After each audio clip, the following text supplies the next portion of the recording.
এই ঘটনাটা ঘটে 2013 সালে। আমি তখন দশম শ্রেণীর ছাত্র।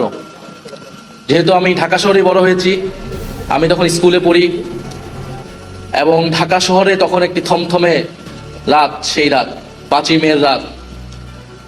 আমরা বাসায় বসে টেলিভিশনে দেখতেছিলাম যে সেখানে সব লাইট নিভিয়ে দিয়েছে, আক্রমণ হবে, পুলিশ প্রস্তুতি নিচ্ছে।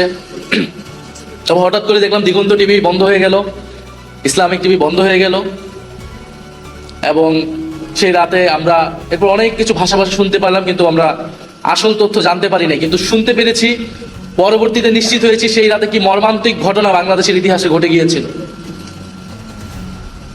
তো শাপলার এই গণহত্যা, শাপলার এই হত্যাকাণ্ড বাংলাদেশের ইতিহাসে, বাংলাদেশের রাজনীতিতে অনেক বড় একটা ক্ষত তৈরি করে গিয়েছে।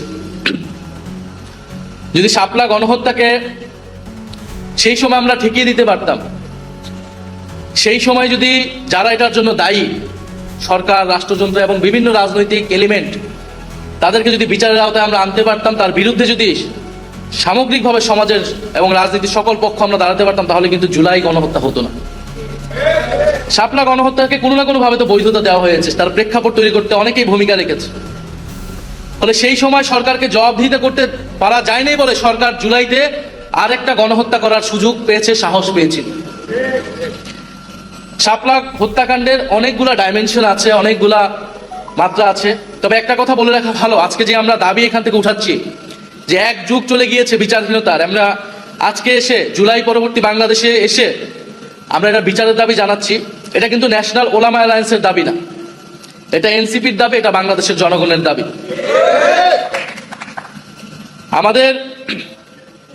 আমরা জানি 13 সালের প্রেক্ষাপটটা,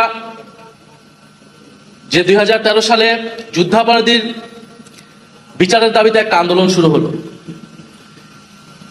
এবং শেখ হাসিনা সরকারের রাষ্ট্রীয় পৃষ্ঠপোষকতা সে আন্দোলনকে উস্কানি দেওয়া হলো বিরোধী দলকে, বিরোধী মতকে দমন পীড়নের জন্য। জামাত ইসলামী নেতাদেরকে সেই সময় হত্যাকাণ্ড করার একটা প্ল্যাটফর্ম হিসেবে একটা স্টেজ করা হলো শাহবাগের আন্দোলনকে, এবং সেই আন্দোলনে ইসলাম বিদ্বেষকে প্রশ্রয় দেওয়া হলো।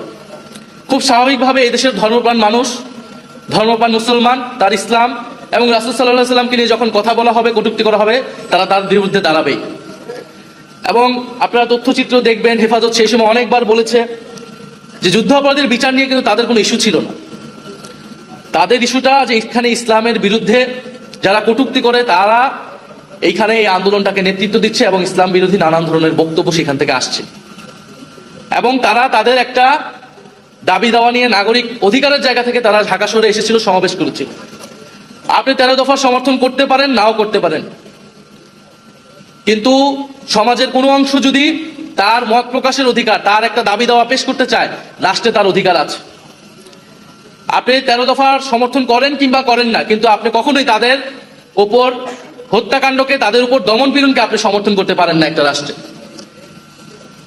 নিরস্ত্র, নিরপরাধ ঘুমন্ত মানুষের উপরে, প্রতিবাদকারীদের উপরে দমন পীড়ন চালানো, গুলি চালানো আন্তর্জাতিক আইন, যে কোনো আইন অনুযায়ী এটা মানবতা বিরোধী। এবং আমরা দেখেছি সেই মানবতা বিরোধী অপরাধের পরে, হত্যাকাণ্ডের পরও সংসদে দাঁড়িয়ে শেখ হাসিনা কিরকম নির্লজ্জ মিথ্যাচার করেছিল, এবং সেই সময় পত্রিকাগুলো কি ধরনের রিপোর্ট করেছিল আমরা কেউ কিন্তু ভুলে যাইনি। সেই ডকুমেন্টস এখন আছে। হেফাজতের তাণ্ডব বলে প্রচার করা হয়েছিল, যারা ভিকটিম তাদেরকে অপরাধী হিসেবে প্রচার করা হয়েছিল, তাদেরকে সন্ত্রাসী হিসেবে প্রচার করা হয়েছিল। এবং এটাও আসলে 13 সালে হুট করে হয়েছে এরকম না। বাংলাদেশে ওয়ার অন টেরর প্রজেক্টের সময় থেকেই এই দেশের দাড়ি, টুপি, মাদ্রাসা, আলেম ওলামাকেই এক ধরনের জঙ্গি হিসেবে চিত্রিত করার প্রবণতা আমাদের মিডিয়া সহ নানান জায়গায় আমরা দেখেছি। এবং দক্ষিণ এশিয়ায় এর সাথে আরো যুক্ত হয়েছে হিন্দুত্ববাদ। ফলে আমাদের স্বাভাবিকভাবে সাধারণ মুসলমান অনেকেই দাড়ি রাখেন, অনেকেই রাখেন না, আমাদের আলেম ওলামা, মাদ্রাসা ছাত্র, তাদেরকে আদারাইজ করে ফেলা, তাদেরকে সমাজ থেকে বিচ্ছিন্ন করে ফেলা, যেন বা তারা সমাজের ভিতরে অন্য একটা সেগমেন্টের লোক, কিন্তু তারা তো আমাদের সমাজেরই অংশ, আমাদের ভাই বন্ধু, আমাদের আত্মীয় স্বজনই তো মাদ্রাসায় পড়ে, আমরা কেউ স্কুল কলেজে পড়েছি, আমার ভাই বোনেরা কেউ মাদ্রাসায় পড়েছি। ফলে এই যে তাদেরকে আলাদা করে দেওয়ার একটা রাজনীতি, সমাজকে বিভাজিত করে দেওয়া হয়েছে এই রাজনীতির মাধ্যমে, এটার একটা রূপ আমরা দেখেছি 13 সালে শাপলা এবং শাহবাগের মধ্য দিয়ে, এবং এর ফায়দা নেওয়ার চেষ্টা করেছে সেই সময় ফ্যাসিস্ট সরকার, শেখ হাসিনার সরকার। আমি আরেকটা কথা বলতে চাই যে আমার ব্যক্তিগত মত হচ্ছে রাজনৈতিক লড়াই এর দায়িত্ব আসলে রাজনৈতিক দলগুলোর। সেই সময় শাপলা এক ভাই বলেছেন যে বিএনপি তাদের সাথে ছিলেন, হেফাজতের সাথে ছিলেন, অবশ্যই সাথে ছিল বিএনপি, কিন্তু বিএনপির ভূমিকা আসলে কিরকম ছিল এটা আসলে এই সময়ে এসে এটা বিশ্লেষণের দাবি রাখে। দেশের জনগণের একটা বড় অংশ যখন বিপদগ্রস্ত, এরকম একটা রাজনৈতিক হত্যাকাণ্ড হচ্ছে, রাজনৈতিক দল হিসেবে, বিরোধী দল হিসেবে বিএনপির উচিত ছিল সেই আন্দোলনে নেতৃত্ব নেওয়া, আরো বোল্ড ভূমিকা রাখা। আমরা বিভিন্ন সময় দেখি মাদ্রাসার ছাত্রদের, আলেম ওলামাদেরকে রাজনৈতিকভাবে ব্যবহার করা হয়। এই যে মৃত্যুর মুখে, গুলির মুখে ঢাকা শহরে এনে মাদ্রাসার ছাত্রদেরকে ঠেলে দেওয়া হলো, এর দায় কি বাংলাদেশের সেই সময় সকল রাজনৈতিক দল নেবে না? অবশ্যই আমি মনে করি নেওয়া উচিত। অবশ্যই ফ্যাসিস্ট সরকার, তার যৌথ বাহিনী, তার পুলিশ বাহিনীর এটার দায়, কিন্তু আমাদের রাজনৈতিক দলগুলার যদি আরো রাজনৈতিক ভূমিকা থাকতো, সক্রিয় ভূমিকা থাকতো, তাহলে হয়তো এই ধরনের হত্যাকাণ্ড আমরা এড়াতে পারতাম। ফলে আমরা চাই না যে আমাদের আলেম ওলামা, আমাদের মাদ্রাসা ছাত্রদেরকে, তাদেরকে গুটি হিসেবে ব্যবহার করা হোক, ক্ষমতার হাতিয়ার হিসেবে কেউ ব্যবহার করুক, এবং তাদেরকে সমাজে অপরায়ণ করে রাখা হোক, সমাজে আদার করে রাখা হোক। তারা এই সমাজেরই অংশ, তাদেরও নাগরিক অধিকার আছে, তাদেরও দাবি দেওয়া থাকে, তারা সেটা প্রকাশ করবে, সরকার সেটা বিবেচনা করবে, সরকার তাদের সাথে ডায়ালগ করবে যে সেই দাবি কতটুকু তারা মানবে, কতটুকু মানবে না। আমাদের মাদ্রাসার ছাত্র, আলেম ওলামা, তাদেরকে যে ভিন্নভাবে জঙ্গি হিসেবে চিত্রিত করা, এই প্রবণতা থেকে আমাদের সমাজ, আমাদের রাষ্ট্র, আমাদের শিক্ষিত সমাজ, রাজনৈতিক দল, আমাদের সবাইকেই বের হতে হবে। এবং আমি সংসদের শেষ বক্তব্য বলেছি, এই দেশের জঙ্গিবাদের উপাদান থাকতে পারে, জঙ্গি প্রবণতা যদি থাকে সেটাকে সঠিকভাবে চিহ্নিত করে সেটাকে আইনের ভিত্তিতে সমাধান করা উচিত। কিন্তু ঢালাওভাবে মাদ্রাসার ছাত্রদেরকে জঙ্গি হিসেবে চিত্রিত করা, দাড়ি টুপি থাকলে বিশ্ববিদ্যালয়ের ছাত্রদেরকে হলে শিবির বলে নির্যাতন করা, এইটা কিন্তু আমরা কোনোভাবেই আর অ্যালাউ করব না। এবং এই রাজনীতি শেখ হাসিনা সরকার করেছিল, এই রাজনীতি যাতে এই সরকার না করে, আমরা সরকারের প্রতি সেই আহ্বান জানাচ্ছি। আজকের এই অনুষ্ঠানের জন্য, প্রোগ্রামের জন্য আমি ধন্যবাদ জানাই।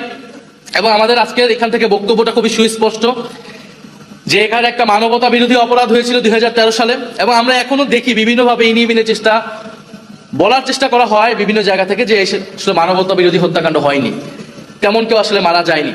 এবং সরকারের উচিত একটা সুস্পষ্ট একটা তদন্ত রিপোর্ট প্রকাশ করা যে আসলে কতজন হত্যাকাণ্ডের শিকার হয়েছিল, সেই পরিবারগুলোর এখন কি অবস্থা, তাদেরকে রাষ্ট্রীয় স্বীকৃতি দেওয়া, এবং ভবিষ্যতের জন্য আমাদের নতুন প্রজন্মকে সচেতন করতে হবে আমাদেরকে, যাতে এই ধরনের হত্যাকাণ্ড, এই ধরনের যে সমাজে বিভাজন হয়ে যাওয়া, সেটা যাতে আর না হয়।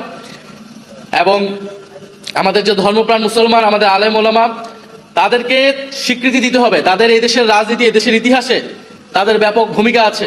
সেই ব্রিটিশ বিরোধী আন্দোলন থেকে আমাদের মহান মুক্তিযুদ্ধে এবং 2024-এর গণ অভ্যুত্থানে আলেম ওলামা এবং মাদ্রাসা ছাত্রদের ব্যাপক ভূমিকা রয়েছে। এদেশের যত গণ আন্দোলন হয়েছে, জাতীয় আন্দোলন হয়েছে, মুক্তির লড়াই হয়েছে, এদেশের আলেম ওলামা এবং মাদ্রাসা ছাত্রদের ভূমিকা রয়েছে। সেই ভূমিকাকে আমাদের জাতীয় ইতিহাসে যথাযথভাবে মূল্যায়ন করতে হবে, স্বীকৃতি দিতে হবে। আমরা জাতীয় নাগরিক পার্টি সেই স্বীকৃতি দেই, সেই লড়াইকে, সেই তাদের ইতিহাসকে আমরা ধারণ করি, আমরা আমাদের দেশের জাতীয় ইতিহাসের অংশ মনে করি। এবং আমরা মনে করি যে আমাদের জাতীয় পর্যায়েও আলেম ওলামাদের কথা বলা উচিত, ভূমিকা রাখা উচিত, তাদের মেইন স্ট্রিমে আসা উচিত, বিভিন্ন বিষয় নিয়ে কথা বলা উচিত, দেশ নিয়ে, রাষ্ট্র নিয়ে, সমাজ এবং নাগরিক অধিকার নিয়ে। এবং লেলিন ভাই বলেছেন যে বিচার বহির্ভূত হত্যাকাণ্ড, মানবতা বিরোধী হত্যাকাণ্ড, এটা সকল হত্যাকাণ্ডের বিরুদ্ধে আমাদেরকে এই অবস্থানটা জানাতে হবে, আমাদের কথা বলতে হবে। এবং আমরা অন্তর্বর্তী সরকারের সময় সেটা বলেছি, এবং এই সরকারের সময় আমরা বলছি যে সকল মানবতা বিরোধী, বিচার বহির্ভূত হত্যাকাণ্ড যেটা